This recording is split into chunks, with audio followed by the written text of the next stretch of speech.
touch those numbers.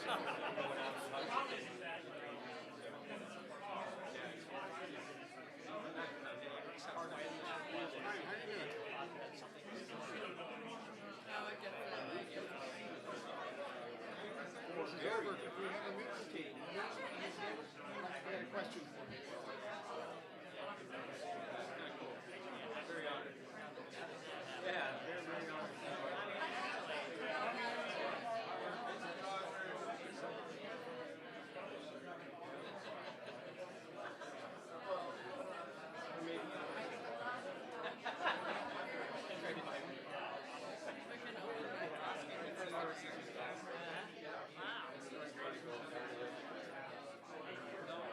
So were you after when it came? No, as a matter of fact,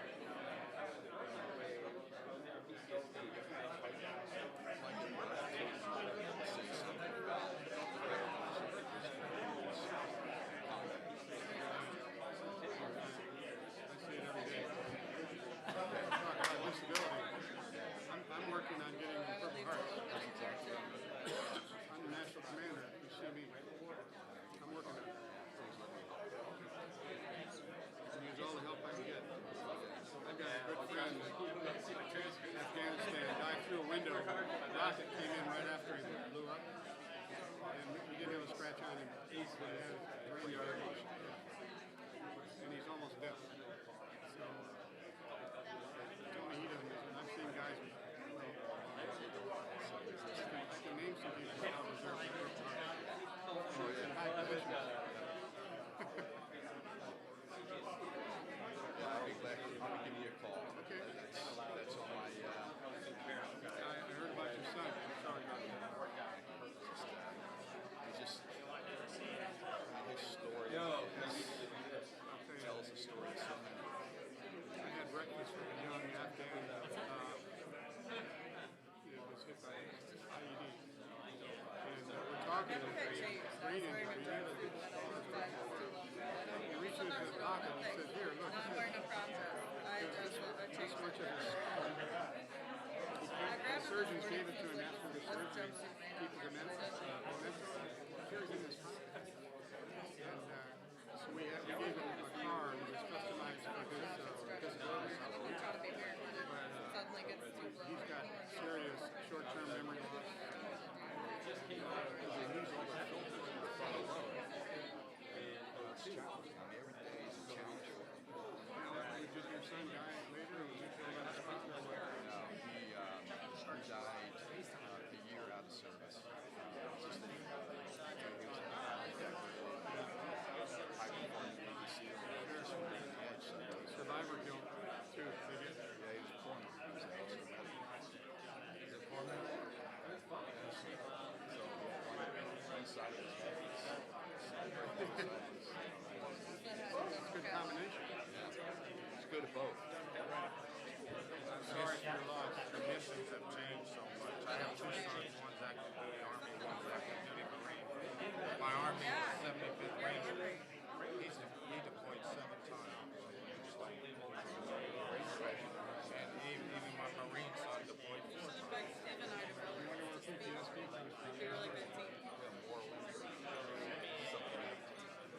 You have to send me in a picture. I can give you I'll send you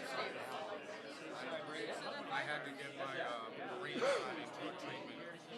Thank God he came to me and said, I have a problem, I need help.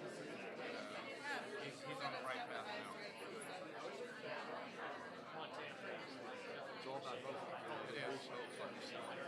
I thank God every day that he had the fortitude to come to me and recognize that he needed help. Because it could have went the other way. I'm part of the prisoner challenge.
kids are all, I meet Vietnam vets, 25% of them have a problem with their DP form 214. Some clerk typed it up, and they grabbed it and ran out, just happy to get out. There we go. Time. We got to back up once.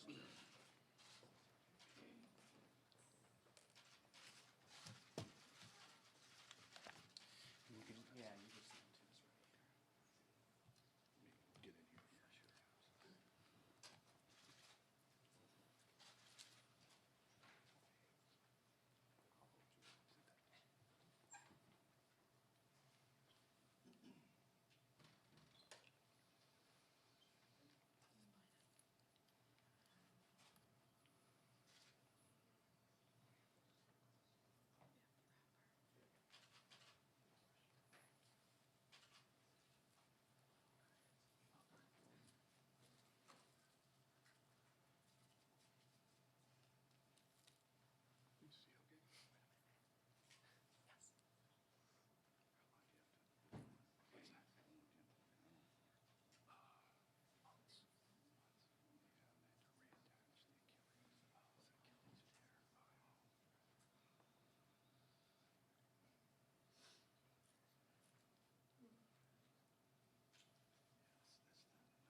Yeah, sure. This is over. You want to race one lap around?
General Contreras took over 101st Airborne ceremony.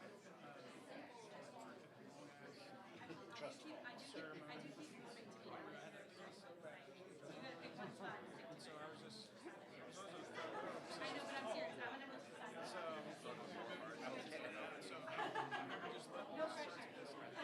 No, I haven't. I have not. And I love gym. I've been in gym since I was a college.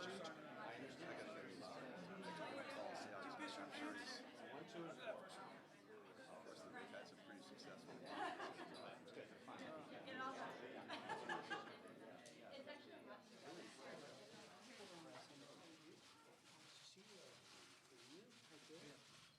Hi, everybody. Mr. Secretary.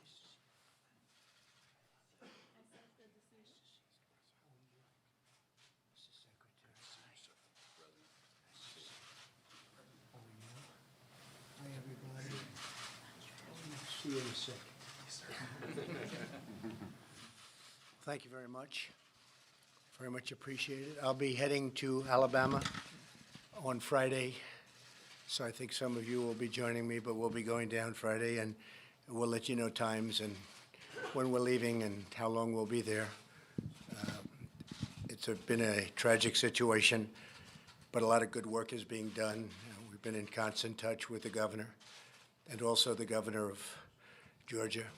And so we'll be going to the area. We'll be Alabama and the general area. We'll see Governor Ivey. So that'll be on Friday. Thank you very much. And we're here today to confront a solemn crisis that requires urgent national action. In a few moments, I will sign an executive order addressing one of our nation's most heartbreaking tragedies, veteran suicide. Our mission is to mobilize every level of American society to save the lives of our great veterans and support our heroes in need. We've worked very hard on Choice for the Veterans and so many other programs, and done a really great job in so many ways. The veteran suicide is something that's been an incredible thing to watch, hard to believe. It's tragic. Today we can help end this crisis. I'd like to thank Secretary Wilkie for being here today with us. He's done a fantastic job as Secretary. He's making tremendous progress at the VA. We are also profoundly grateful to be joined by many of our nation's leading veteran service organizations, the best, and all of the state and local veteran leaders. And I want to thank everybody very much for being here. Thank you very much. Thank you all very much. I know how hard you've been working on this.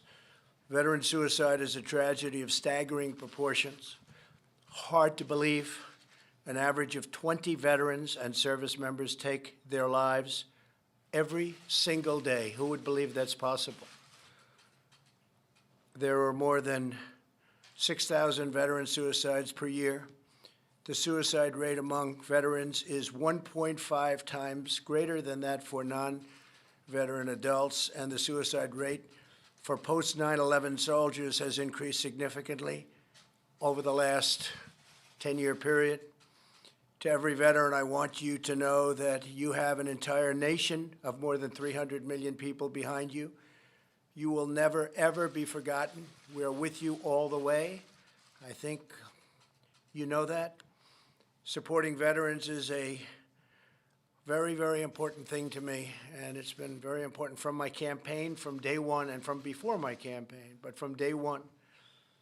Supporting veterans in distress is a critical priority for our entire administration, everybody in the administration. Last year, I signed into law the largest funding bill for the VA in its history, which included $8.6 billion for veterans in mental health services. I also signed an executive order directing the Department of Defense, Veteran Affairs, and Homeland Security to ensure our veterans have seamless access to mental health care and suicide prevention resources. These efforts focus on veterans the first year after they separate from military service, when they are at the heightened risk area. The White House VA hotline has fielded more than 200,000 calls and successfully resolved 93% of the concerns our veterans brought to them. And they work very hard. It's been very, very effective. We secured $206 million for VA suicide prevention programming. Every VA medical center now offers same-day emergency mental health care. These are crucial steps, but unfortunately, most veterans who die by suicide have not been in the care of the VA. Many of them don't know about the programs that we have or the programs that we've instituted. In fact, nearly 70% of those lost to suicide have not received care from the VA in the previous 2 years. They're just not aware of those great strides. They're just not aware. It's just not something that's on their mind. This grave problem can only be solved if our entire country works together to build communities that truly serve, support, and protect our veterans from the first moment they return to civilian life. It's so different. They leave a military life and they go to civilian life, and it's just much different. We must keep our promises to those who keep us free. Through today's action, I am launching the Prevents Initiative, the President's roadmap to empower veterans and end the national tragedy of suicide. This order creates a new cabinet-level task force co-chaired by Secretary Wilkie. The task force will create a comprehensive national public health roadmap that brings together federal and local government, along with private sector partners, to improve the quality of life for our veterans and turn the tide on this terrible crisis. We're being helped greatly by our strong economy. Our economy is very, very powerful and makes it a lot easier for people to get jobs, including veterans. And a lot of companies are actually giving priority at our request to veterans, and they're very happy with the results. The task force will be charged with developing a national research strategy so that we can more effectively identify, intervene, and help veterans during a time of need. By investing in research and scientific advances, we can better understand the trauma our brave soldiers face and how to restore their faith and their health. Under this order, my administration will also work with Congress to pass legislation providing resources and assistance in the form of grants to communities so that they can empower veterans with critical information, services, and networks of total support. We're going to take care of our veterans. We're working so hard on this. We're making so much progress, and we're going to take care of them like never before. Veterans are America's greatest national treasure, and a lot of people understand that. Some people don't. I will tell you, our single greatest national treasure. They kept us safe, and we're going to keep them safe. They courageously fulfill their duties to our nation. Now we must fulfill our duties to them. Here with us today is Frank Larkin. His son Ryan followed in his footsteps to become a Navy SEAL. Terrific young man. Tragically, Ryan is no longer with us. Frank, would love to have you come up and just say a few words about your great son, please. Frank. Thank you, Mr. President. Frank, yes, sir. Thank you very much. Thank you.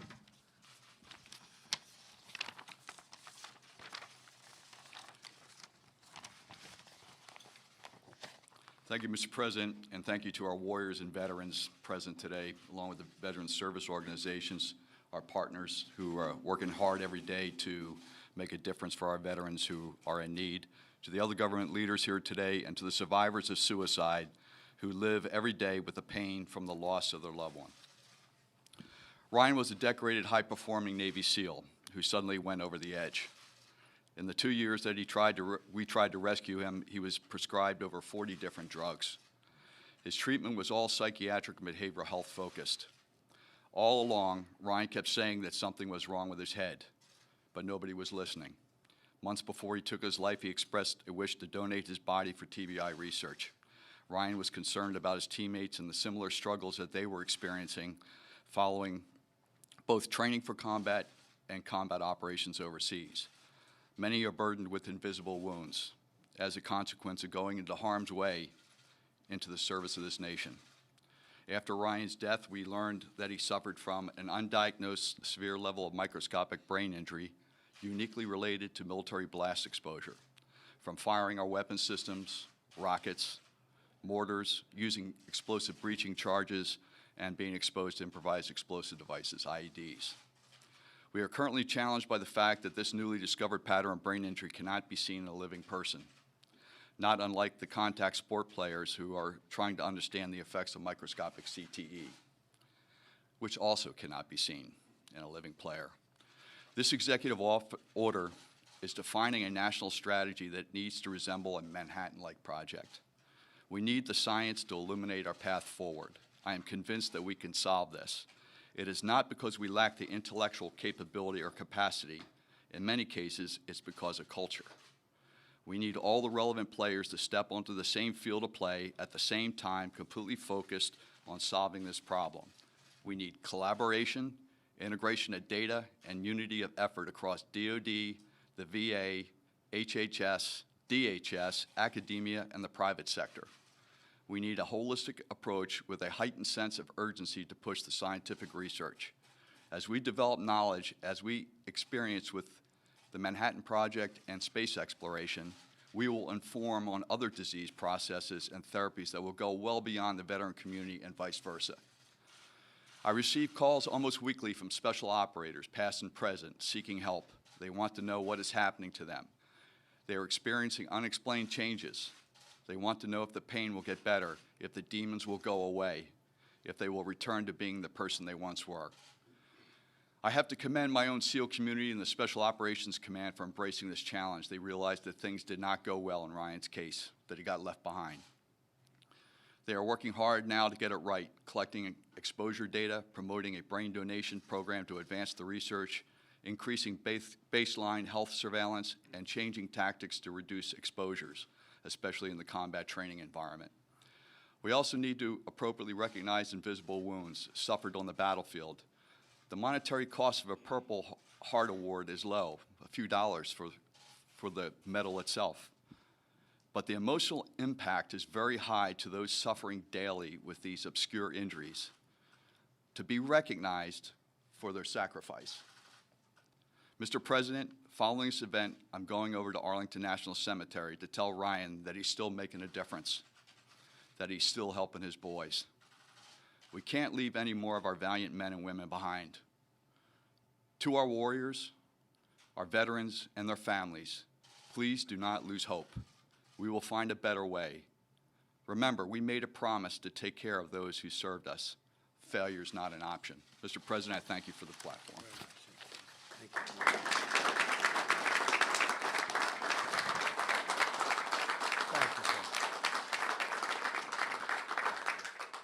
Thank you, Frank, very much. Also here today with us is Thomas Winkle, a Marine Corps veteran. He is the director of the Arizona Coalition for Military Families and the creator of a nationally recognized community collaboration model called Be Connected. And Thomas, if I might, could you please come up and say a few words?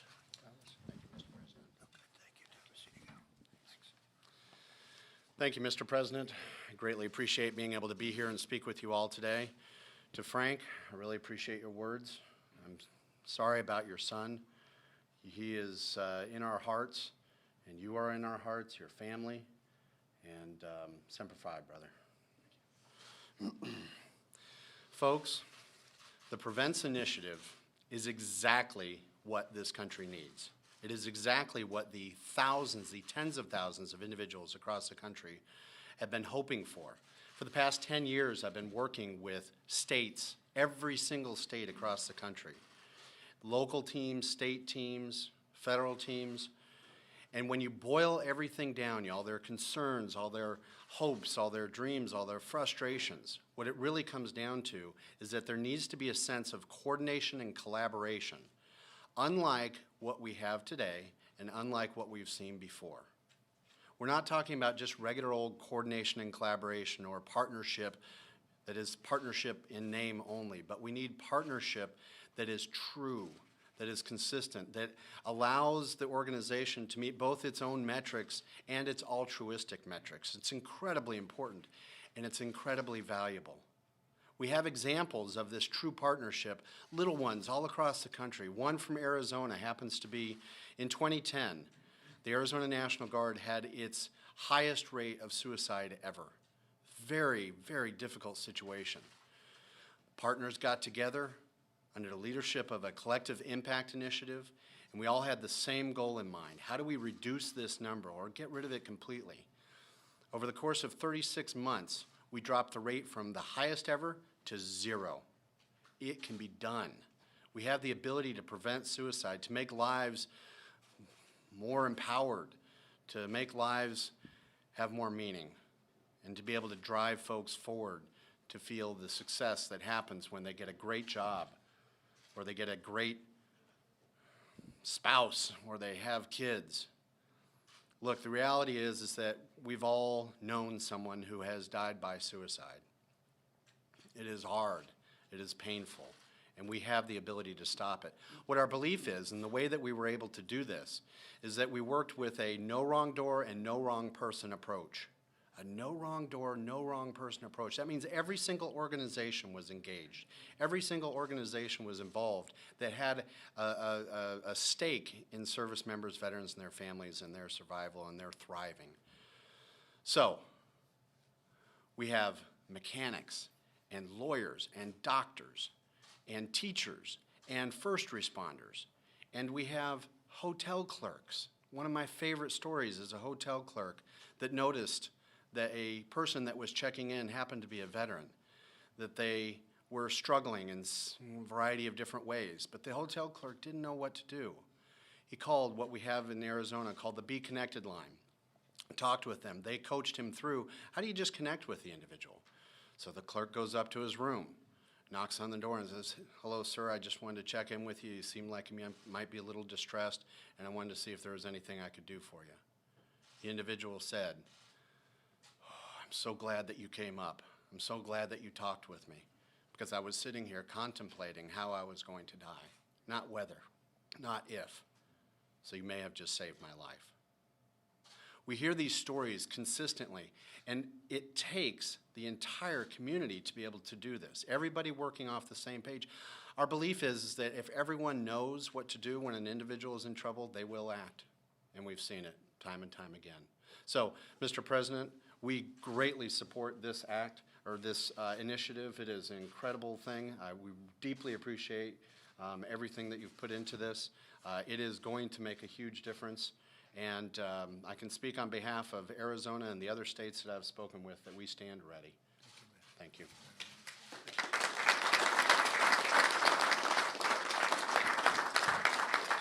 So Thomas, I heard one thing beyond all else when you just spoke so beautifully, and that was from the highest rate ever to zero. That was a very big statement, so we're going to have to find out what you're doing.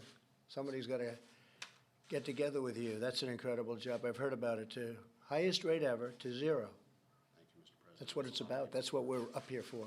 There has to be something that we can do. 20 a day? It's hard to believe. So thank you very much. Come here again. Thank you very much. I'd like to ask a man who's really done an incredible job before I sign, Secretary Wilkie, to step up and just say a few words. I'm so happy that he's our secretary. If you look over the last fairly long time now that he's been secretary, we've had so many good stories about what's happening generally at the VA. We're extremely proud of choice. It's been many, many decades that they've been trying to get choice, where a veteran can go out and see a doctor if the lines are long.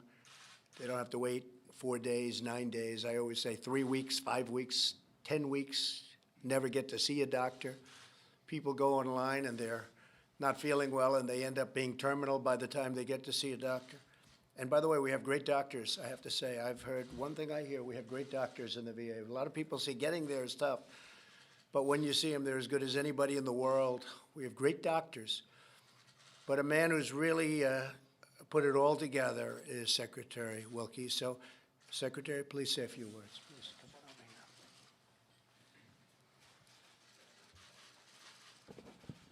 here. Thank you, Mr. President.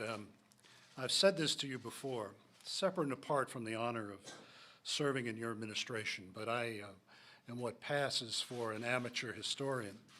And there has never been a campaign or an administration where the candidate and the president put veterans at the centerpiece of his campaign and his administration until you did that. And as I speak for all of us who have worn the uniform in whatever capacity we have served, we can't thank you enough for that. Thank you very much. Thank you, sir. So last week, 3 Department of Veterans Affairs heroes put their lives on the line to keep a fellow veteran from taking his own life. Dr. Bruce Goldfeder, Dr. Evelyn Alba, and hospital technician Navarone Johnson in the West Palm Beach VA Medical Center risked their lives to save the life of a veteran.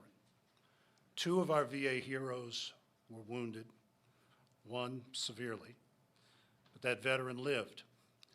Since 2017, VA employees, doctors, nurses, technicians, policemen have saved 243 veterans, just like the one that our heroes saved in Palm Beach. But since 2017, 19 veterans have not been saved. That is what today's ceremony is about. It is about pulling together the resources of the federal government, our states and localities, our charities, our non-governmental organizations, and coming together with a roadmap and the resources to make sure that we no longer have those 19. I've said many times that the mission of the Department of Veterans Affairs is to remind our fellow citizens why they sleep soundly at night. They sleep soundly at night because of the sacrifices of a select number of their fellow Americans who have taken the affirmative step to serve in uniform. Those, as the President said, those 20 who every day take their own lives, 14 of them outside of our VA system, most of them from my father's generation, his comrades from Southeast Asia. We deserve for them the last full measure of our devotion, and this begins the closing of that circle. And Mr. President, I thank you and for your team for everything they have done on behalf of America's warriors. Thank you, sir. Thank you so much.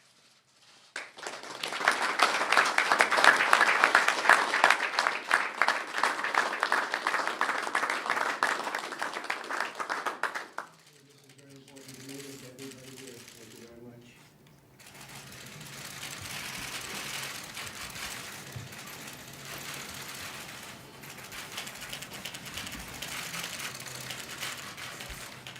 Where's Frank? Here you go, Frank.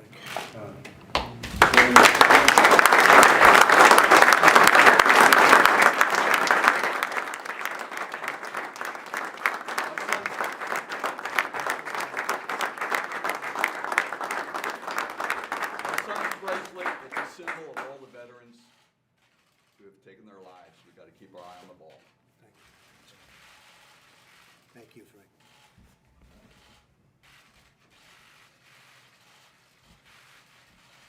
And these are, you can pass these out, okay? You'll pass them around.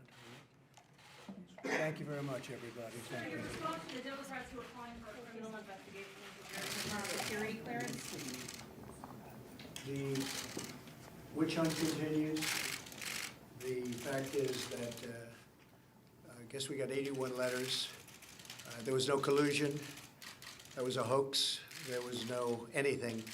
And they want to do that instead of getting legislation passed. 81 people or organizations got letters. It's a disgrace. It's a disgrace to our country. I'm not surprised that it's happening. Basically, they've started the campaign. So the campaign begins. But the campaign's actually, their campaign's been going on for the last 2.5 years. So it's a shame. And the people understand it. When they look at it, they just say presidential harassment. But that's okay. No administration has accomplished, probably you could say this with absolute surety, in the first 2 years, anywhere near what we've accomplished, whether it's the tax cuts, whether it's regulation cuts, whether it's the Veterans Administration, what we've done with the Veterans Administration, with choice and so many other things that nobody thought would be possible to get passed. No administration has done in its first 2 years what the Trump administration has done. So what the Democrats want to do, they cannot stand the loss. They could not stand losing in 2016. I see it all the time. I see people getting on. I saw a certain person get up yesterday, the anger, and they just haven't gotten used to the fact that we won a lot of states that haven't been won by Republicans in a long time.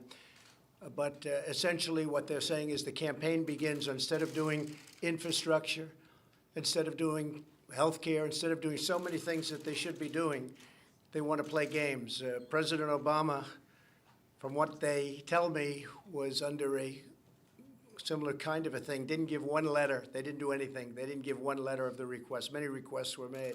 They didn't give a letter.